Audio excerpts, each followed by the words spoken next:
Tyler Atkinson, the number one linebacker in the class of 2026, met virtually with Coach Prime the other day, and I wanted to kind of bring this up and highlighted this. Before I get into it, I'll kind of give show a Max Preps breakdown of Atkinson this past season. Take a listen. Five-star linebacker Tyler Atkinson is the 2024 Max Preps National Junior of the Year. The 6'2", 205-pound linebacker put together another big-time season, racking up 166 tackles, 32 tackles for loss, 13 sacks, 46 quarterback hurries, a forced fumble, and 1 interception. He led the Rams to 14 straight wins to close out the season, a 6A state title, and a spot at number 7 in the final Max Preps Top 25. Matt, let me get your take on this. Obviously, we had Rick George on the show a few months back, and he talked about, the power of Coach Prime and how you can conduct these FaceTime, virtual visits. But Matt, what are your thoughts on this? Coach Prime meeting with the number one linebacker in the class of 2026, Tyler Atkinson. Go ahead. Well, it's what's expected. Yep. Not anybody can play at this university anymore. It's not just a place to go walk on and see if you can develop. It's a football factory. They're about to have 5-6 guys drafted, easy, and 2 guys in the top 5, 6, depending on what the Raiders do. It's very, very appealing to the next generation. I know because Zane's going there, and Breck and Deacon are both offered, and Reese Russell should be offered. We need to start an offer Reese Russell campaign, because I talk to him about it all the time. His father, Matt Russell, played there. Yep. Reese has got Miami and Nebraska, and CU they don't even talk to him, it's almost disrespectful at this point. Because he's a fucking animal. He should be playing center there the minute he walks in, red shirts, and develops another year. He's played center for 4 years and go to the NFL. Don't let him go to Nebraska because they love him. And he walked in the other day with a Nebraska shirt on. And a part of me died inside. Yeah, I bet. Holy. But his father won the Buckus there, for God's sakes. We got to get this kid an offer. If he's good enough to play Miami and Michigan and Nebraska and all these other offers that he's got, a bunch of SEC offers, Tennessee. He's good enough to play at CU. So you can't let a lineage like that walk. But this is what's expected. You expect them to go out and recruit the number one player in the country. And I like it. I dig it. This is what we want. So, this is what's expected, bro. And honestly, I think the in-home visit is really overrated. Why do you say that? Because you have the power of this. Yeah, that's true. Why the fuck do I need to fly to Mississippi or some shit? Where's this kid from? Georgia, state of Georgia. Why the fuck do I need to fly to Georgia? We can just get on Zoom. Yeah, that's a good point, Matt. I'm not going there to see your house, dog. You want to come see you, he's never been to Colorado before, I'm assuming. So, come see Colorado and check out where you're going to be playing and starting a middle linebacker. Mm-hmm. That's what I would like. That's more appealing. So, the whole home visit thing is overrated. He doesn't need to do it. So, you know what I'm saying? It's in my opinion, it's the way it should be done. Coach Prime's doing it at another level, bro. His recruiting, the way he recruits is fucking nuts. He's so appealing anyway. Everybody wants to play for him, but he's confident, not cocky. He doesn't need to be. He's not selling you anything. He's just look, if you come here and work with your God-given ability and genetics and our bridge at Colorado and what I built, you're going first round, maybe. Yeah. You're already good. Come mix that with what we're doing at CU. I'm Coach Prime. You're going to be prime time. Stamp that motherfucker. So absolutely. Yeah, man. I think Coach Prime is doing it on another level right now. And this is, again, I'm going to say it again, it's what's expected in Boulder now. They're still going to have to go after certain guys that are not everybody's the number one player in the country. You're not getting the number one player in the country at every position. It's just not happening. Yeah. But at the same time, if they consistently get a number one linebacker and the number one tackle and the number one quarterback, and it's in different classes, and holy shit, bro. That's the makings of an SEC dominant SEC roster in the Big 12. And I look at next year's schedule not knowing how it's going to be laid out other than the top three. Mhm. If they beat Georgia Tech at home to start the season, which is no gimme. No, absolutely not. SEC. That is one tough fucking team. Their the head coach played for them. He loves the Yellow Jackets. They are tough as fuck. They walk in and beat up Florida State in Ireland to start the season. Like, they are no joke. They're going to run the ball down our fucking throat and try and beat us the way Kansas beat us, the way BYU just beat us. If you want to beat the way Nebraska beat us, is beat us up. So that's the bull. They're going to try and play bully ball. So assuming we take care of that game to start the season, which obviously I think they will, but we'll see. We'll see what the team looks like. First game of the season is always kind of a toss-up. Mhm. They got Delaware and Wyoming. And then I think that, honestly, that could be another 10-win team next year if we can figure out, what it is. Because I think that we're better than everybody. We have better talent. Our coaching staff is better if they can ever figure out what they're doing with the offensive line coaching position. As the world turns.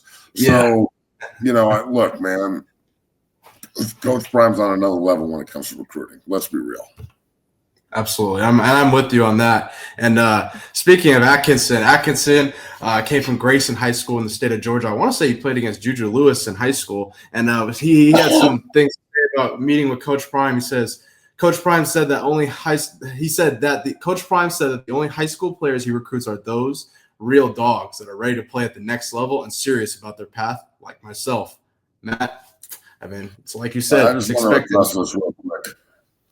Steve, I appreciate you, but we don't need sympathy. Reese Russell doesn't need sympathy. Reese Russell has 20 offers. He's a sophomore in Valor, dog. He's going to be a junior. He's got 2 more years to develop. He's a man-child of a human. His dad won the Buckets, was a 3rd rounder to the Lions. His dad's one of the best players ever at the University of Colorado. We don't need sympathy. Colorado needs to open their eyeballs and offer this kid immediately and try and repair the fact that they're 20 offers deep and he's not offered by his father's alma mater that won the Buckets there. That's all I'm saying. So I appreciate you trying to defend, but we don't need sympathy. We need action. Facts. Well said. But Matt, going back to Atkinson, he says Coach Prime's looking for those real dogs that are ready to play at the next level, like Atkinson himself. What are your thoughts on those comments? Like you said, it's expected. I mean, yeah, that's kind of my point is, Look, I'm going to use 6-0 as an example because we're getting some pretty big-time players in the room right now. That's what we do. Like, I signed up a kid last night, and at the end of the console, he goes, I could go to another speed place, or I could go to this place or that place.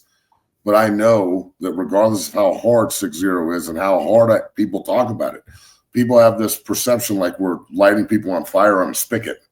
Like, like that's not really what we're doing, but we're going to cook your ass if you don't get ready.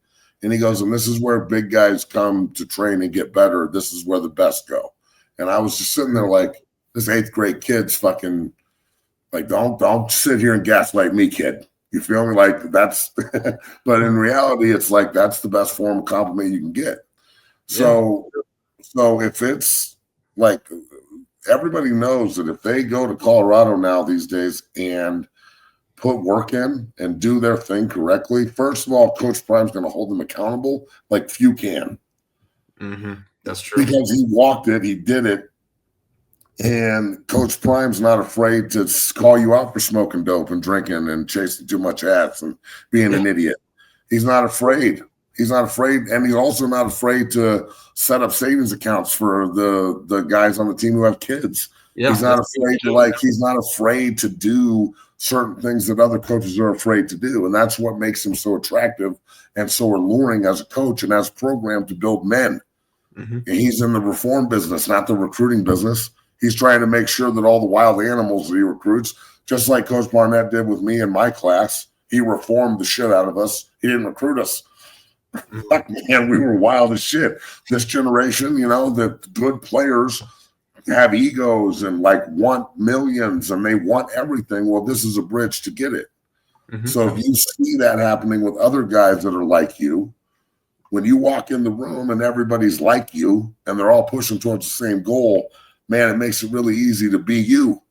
Yeah. You don't have to go fake it. You don't have to like fall into a bad culture where everybody just parties all the time rather than actually working. Because you know damn well that's a huge part of college athletics. For sure. I'm not saying the kids in Boulder don't party, but I'm saying that there is a direct correlation between, has Coach Prime had anybody get in trouble since he's even taken the job? From a drinking perspective, fighting perspective, sexual assault, anything that comes with being out past midnight drunk.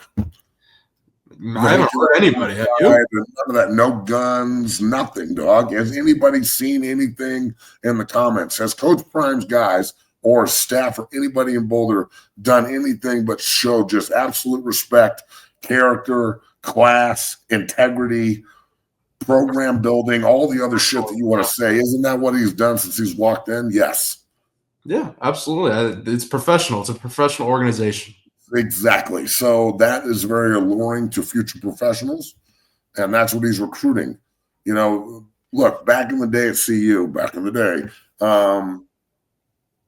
if you didn't do your job, you were replaced by another guy that was an NFL football player.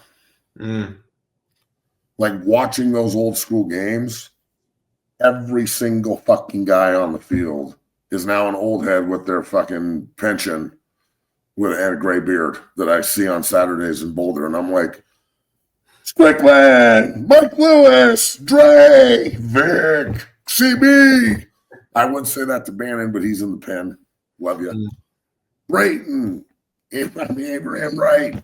The list goes on. Dan Graham. For sure. I mean, fuck. So, and then if they're not NFL vets, they're Joel Klatt. Right. Yeah. Who runs college football. You know what I'm saying? So there were some big time special personalities on those teams when I was there and really good football players. And if you didn't come ready or correct, you would lose your fucking job in a heartbeat, dog. I remember Marquisha Houston's bitch ass. That guy was the #1 overall player in the country coming out, okay? They even let his brother transfer from UCLA, who was terrible. His brother was awful. Couldn't hit sand if he fell off of a camel in the middle of the desert. So if they let him transfer in, they do everything to cater to this kid. He had a couple of games where he looked like fucking He-Man, bro. Like we played at USC when we were freshmen, and he went off. He had a great game. Go look up that 2000 CU at SC. We lost by a field goal. He went the fuck off. But he was a mental cripple. He couldn't handle competition. And in 01 in particular, our backfield is Cortland Johnson, who's one of the unsung heroes of the 01 team and a great buff. The week before the Nebraska 62-36 game, he was like the first CU player ever to go 100 yards rushing and 100 yards receiving in the same game at Iowa State. Fucking stud. That kid's a hell of a player.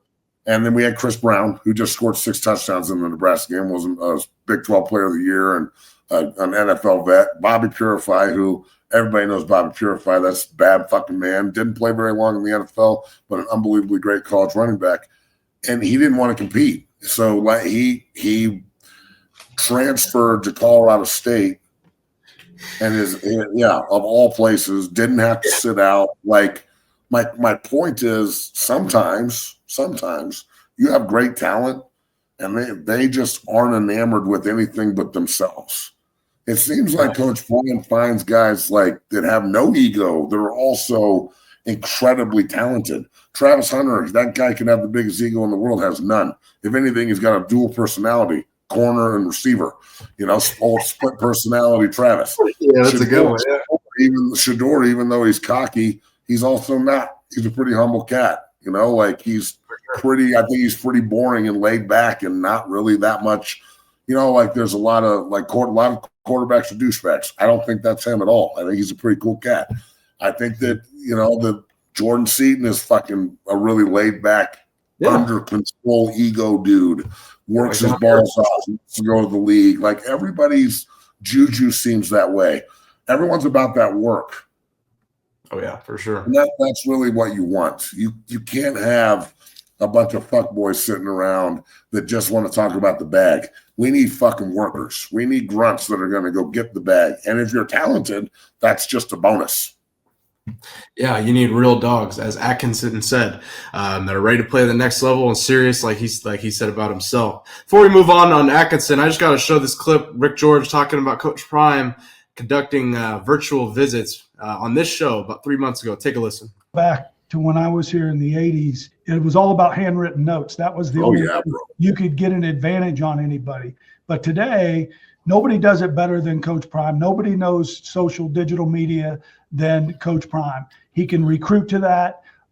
He sends out messages every day, and that inspires people. He gets it. I mean, he could do a home visit by doing FaceTime. I would have never envisioned that. And he's at the forefront of that. Yeah. And here we have it. He meets with the number one linebacker in the class of 2026, Tyler Atkinson. Matt, any last comments on this? Nah, man, pretty cool. See where it goes. See where it goes.